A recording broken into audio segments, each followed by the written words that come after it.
The airport was enormous through the eyes of 5-year-old Ethan Carter. Bright lights stretched across the ceiling like endless stars. Travelers hurried in every direction, dragging suitcases that rattled across the polished floor. The constant sound of announcements echoed through the building, mixing with laughter, conversations, and the distant roar of airplanes taking off. Ethan held tightly onto his mother's hand as they walked through the crowded terminal. His small backpack bounced against his shoulders with every step. Inside were his favorite toy dinosaur, a coloring book, and a few crayons. "Mom, are we really going on a plane?" he asked excitedly. His mother forced a smile. "Yes, sweetheart." His father walked a few steps ahead, unusually quiet. Normally, he would joke with Ethan or carry him on his shoulders. Today, however, his face looked tense and distant. The family eventually stopped near a row of seats facing a large window overlooking the runway. Ethan watched airplanes move across the tarmac, fascinated by their size. His mother knelt beside him and brushed his hair back. "Stay right here for a few minutes," she said gently. "Where are you going?" Ethan asked. "We're just getting some snacks." His father replied quickly. "We'll be back before you know it." Ethan nodded obediently. His mother handed him a folded piece of paper. "Keep this safe for us." He smiled and placed it carefully inside his backpack without looking at it. Then his parents walked away. Ethan watched them disappear into the crowd. At first, he wasn't worried. He sat in the chair, swinging his legs and imagining where they might fly. Maybe they were going to the beach. Maybe Disney World. Maybe somewhere with giant castles and fireworks. 10 minutes passed, then 20. Then an hour. The crowd around him changed completely. New travelers arrived. Others left. Children laughed with their families. Flight after flight was announced, but his parents never returned.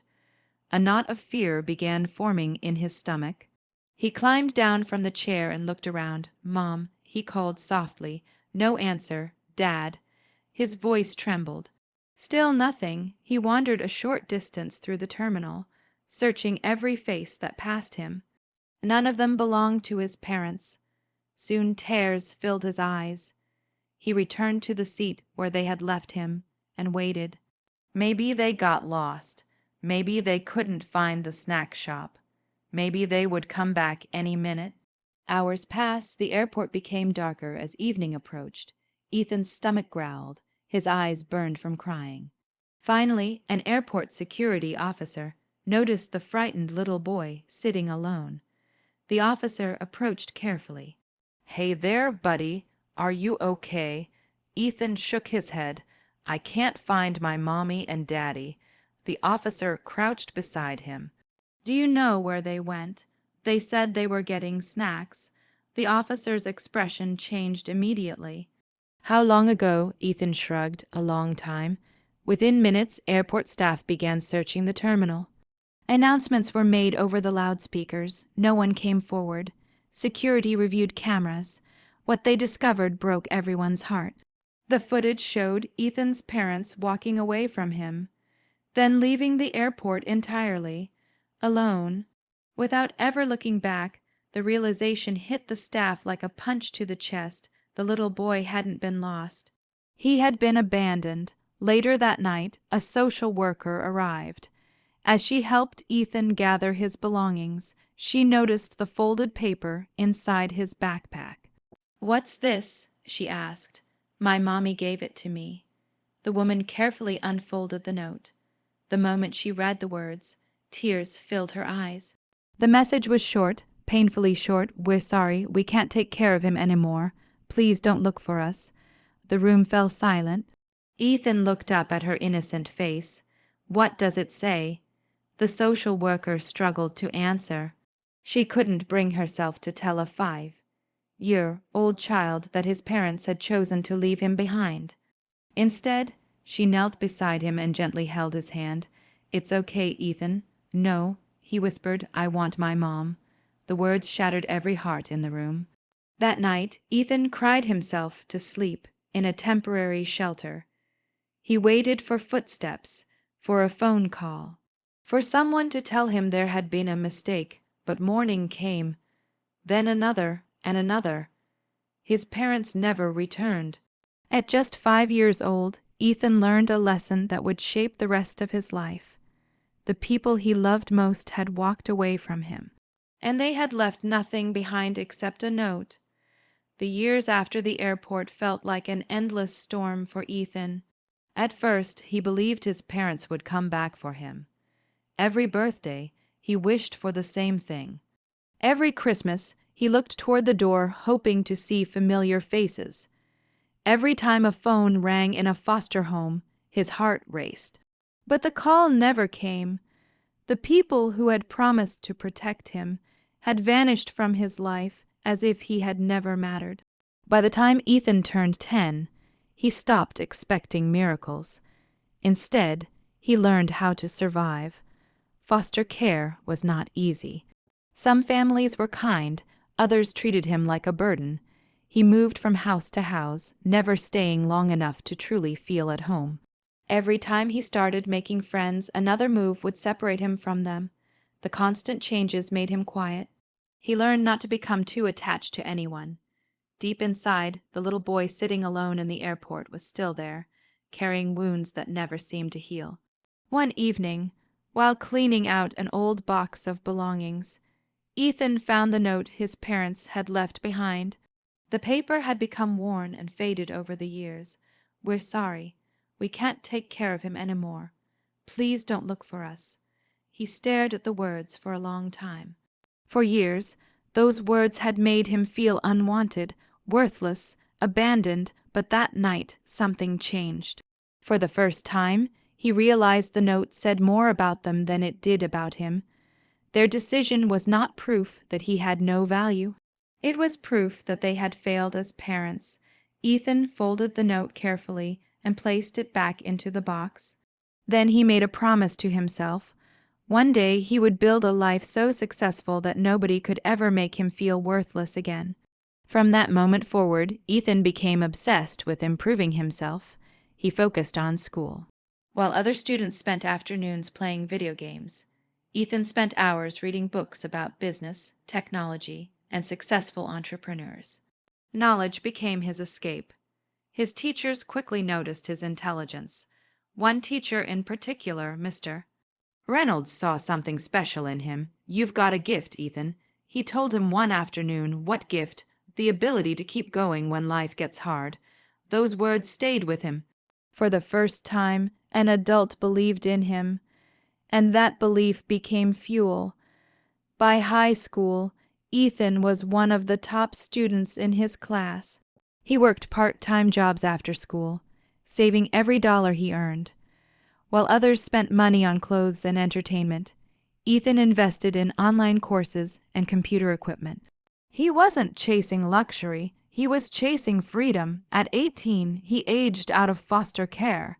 Many young adults would have celebrated their independence. Ethan felt terrified. For the first time, he was completely alone. No family, no safety net, no one to catch him if he failed. But fear had never stopped him before. He rented a tiny apartment with peeling paint and barely enough room for a bed and desk. The apartment wasn't impressive, yet to Ethan it represented something precious. It was his. Every night after work, he sat at his old computer developing software ideas. Most failed. Some failed spectacularly. There were weeks when he survived on instant noodles because money was so tight. There were nights when he questioned whether all the sacrifice was worth it. Still, he refused to quit. The memory of the airport pushed him forward whenever exhaustion threatened to break him. Then, at 24, everything changed. One of his software products unexpectedly gained attention from a major company. Within months, investors began calling. Contracts followed, then partnerships, then opportunities he had never imagined possible. The tiny startup Ethan had built alone from his apartment exploded into a rapidly growing technology company. Success arrived faster than anyone expected. By 26, Ethan had become a millionaire. By 27, his company was valued at hundreds of millions of dollars. Business magazines called him a self-made success story. News outlets wanted interviews. People admired his determination. Yet none of them knew the full truth. They saw the successful entrepreneur. They didn't see the frightened 5-year-old boy sitting alone in an airport terminal. Late one evening, after another successful business deal, Ethan returned to his luxury penthouse, overlooking the city skyline. He opened a drawer in his office. Inside was the same faded note, the paper that had once broken his heart. He looked at it quietly. The pain was still there, but now it no longer controlled him. His parents had abandoned him. Yet somehow, despite everything they had done, he had built the life they never believed he could have. What Ethan didn't know was that the people who had disappeared 21 years earlier were about to return. And they weren't coming back to apologize. They were coming back for his money. Ethan's life had finally reached a point where he felt at peace. His company was thriving. Thousands of employees worked for the business he had built from nothing. Investors trusted him, customers respected him, and newspapers regularly featured stories about his remarkable journey from foster care to success. For the first time in his life, he felt secure. Then one ordinary Tuesday morning, everything changed. Ethan arrived at his office expecting another busy day of meetings and phone calls. As he walked into the conference room, his assistant hurried toward him with a worried expression. "Mr. Carter, there's something you need to see." She handed him a large envelope. Across the front were words that immediately caught his attention. Legal notice. Ethan frowned. He couldn't imagine who would be suing him. His company had excellent lawyers and a strong reputation. Curious, he opened the envelope. The moment he read the first page, the color drained from his face. He read it again, then a third time. Surely he had misunderstood, but the words remained the same. The lawsuit had been filed by his biological parents. The same parents who had abandoned him at the airport 21 years earlier. The same parents who had disappeared without a trace. The same parents who had never once contacted him. Now they were demanding $5 million. For several seconds, Ethan simply stared at the papers. His hands trembled, not because of fear, because of disbelief. "They found me," he whispered. His assistant looked confused. "Who?" Ethan slowly lowered the documents. "My parents." The room fell silent. The lawsuit made outrageous claims. According to the filing, Ethan's success existed because of sacrifices his parents had supposedly made during his childhood. They argued that they had struggled financially while raising him and deserved compensation for helping create the successful businessman he had become. The accusations became even more unbelievable. The lawsuit portrayed them as loving parents who had suffered years of emotional pain after losing contact with their son. Not one sentence mentioned the airport. Not one sentence mentioned abandonment. Not one sentence mentioned the note. It was as if they had rewritten history. Ethan felt sick. For 21 years he had carried the scars of their betrayal. Now they were pretending to be victims. His legal team immediately advised him to fight the case. "This lawsuit is absurd," one attorney said. "It won't survive scrutiny." But Ethan knew the battle would not be easy. His parents had found a lawyer willing to represent them. The media quickly discovered the story. Within days, television stations, newspapers, podcasts, and social media platforms were discussing the shocking case. Public opinion was divided. Some people believed Ethan. Others questioned whether there was more to the story. The attention became overwhelming. Reporters camped outside his office. News helicopters flew over his company headquarters. Everywhere he went, people recognized him. The emotional pressure was exhausting. Then came the first court hearing. For the first time in 21 years, Ethan saw his parents. The moment they entered the courtroom, memories flooded back. His mother looked older now. His father had gray hair and deep wrinkles, but Ethan recognized them instantly. He wondered if they felt any guilt, any regret, any shame. The answer became obvious. Neither of them looked sorry. Instead, they appeared confident, almost entitled. His mother even avoided eye contact, as if he were a stranger. The hearing began. Their lawyer presented a carefully prepared narrative describing years of sacrifice and hardship. Listening to the lies felt like reliving the abandonment all over again. Finally, Ethan's attorney stood. "Your Honor," he said calmly, "we would like to present evidence." The courtroom became silent. A projector screen illuminated. Airport security records appeared. Witness statements followed. Reports from social workers. Foster care documentation. Then came the most important piece of evidence, the note. The same note Ethan had kept for more than 2 decades. His attorney carefully unfolded the faded paper. Every eye in the courtroom focused on it. The words were displayed on the screen. "We're sorry. We can't take care of him anymore. Please don't look for us." A shocked murmur spread through the room. Several jurors stared in disbelief. Reporters frantically wrote notes. Even the judge appeared stunned. For the first time, Ethan's parents looked nervous. The truth was finally visible, not hidden behind lawyers, not buried beneath false stories. The evidence continued for hours. Airport footage confirmed that his parents had deliberately left him behind. Social workers testified about the emotional trauma he suffered. Former foster parents described years of heartbreak and struggle. Piece by piece, the carefully constructed lies began to collapse. As the hearing ended, Ethan looked across the courtroom at the people who had abandoned him. 21 years ago, they had walked away believing they would never see him again. Now the truth was catching up with them. And for the first time since he was 5 years old, Ethan realized something powerful. He was no longer the helpless little boy they had left behind. And this time they couldn't walk away from the consequences. The weeks following the courtroom hearing were unlike anything Ethan had ever experienced. News of the abandoned airport note spread across the country. Television stations replayed the story repeatedly. Newspapers published detailed reports about the evidence. Social media exploded with reactions from millions of people who were shocked by what Ethan had endured. The public sympathy quickly shifted. People who had once questioned Ethan's side of the story now understood the truth. A 5-year-old child had been abandoned.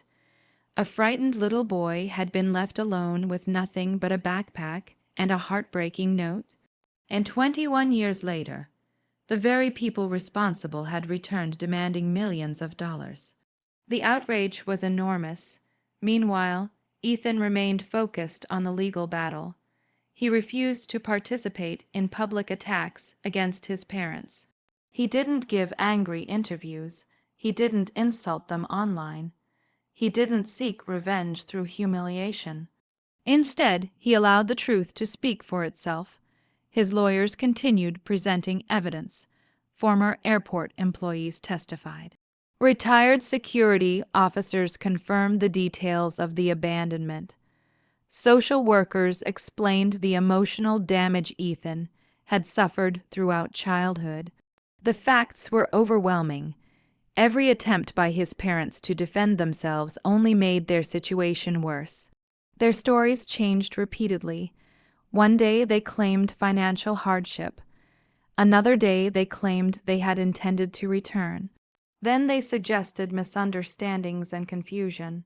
None of the explanations matched the evidence. Eventually, the final day of the trial arrived. The courtroom was packed. Journalists filled every available seat. People waited outside hoping to hear the verdict. Ethan sat quietly beside his legal team. Unlike the frightened child he had once been, he felt calm. Whatever happened, he knew one thing. He had already won, not because of money, not because of public support, but because he had survived. The judge entered the courtroom. Everyone stood. The room became completely silent.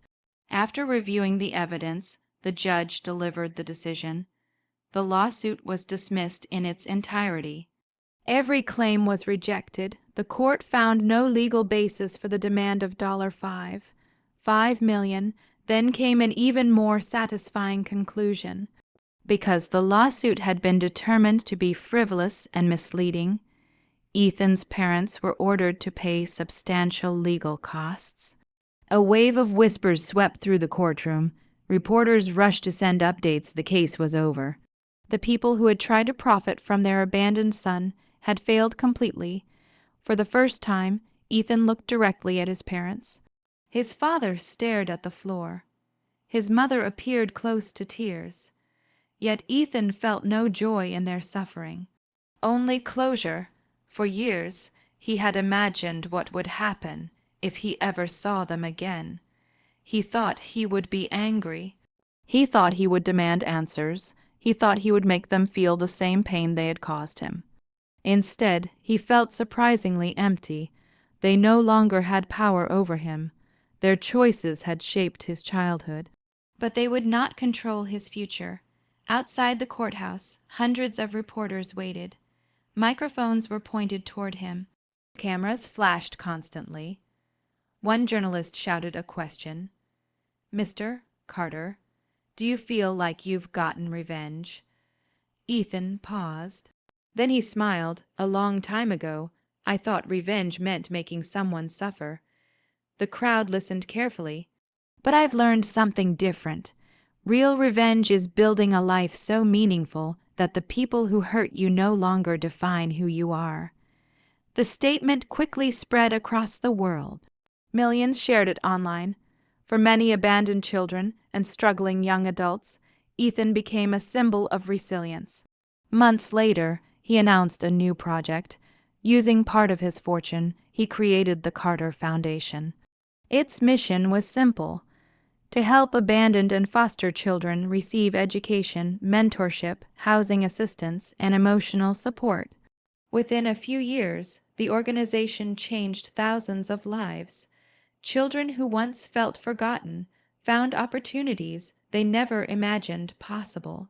Every success story reminded Ethan why he had fought so hard. One quiet evening, several years after the trial, Ethan returned to the airport where everything had begun. The terminal looked different now, modernized, busier, yet certain details remained familiar. He walked slowly to the area where he had waited as a child. For a moment, he could almost see the frightened 5-year-old version of himself sitting alone in that chair, waiting, hoping, crying. Ethan reached into his pocket. Inside was a copy of the note that had followed him for most of his life. He looked at it one final time. Then he folded it carefully and placed it inside a memory box he had brought with him. The past would always be part of his story, but it would no longer be his burden. As he walked toward the exit, he felt lighter than he had in years. His parents had given him abandonment. Life had given him hardship, but he had transformed pain into purpose. And in the end, that became the sweetest revenge of all. The little boy left behind at the airport had finally found his way home, not to the parents who abandoned him, but to the life he built for himself.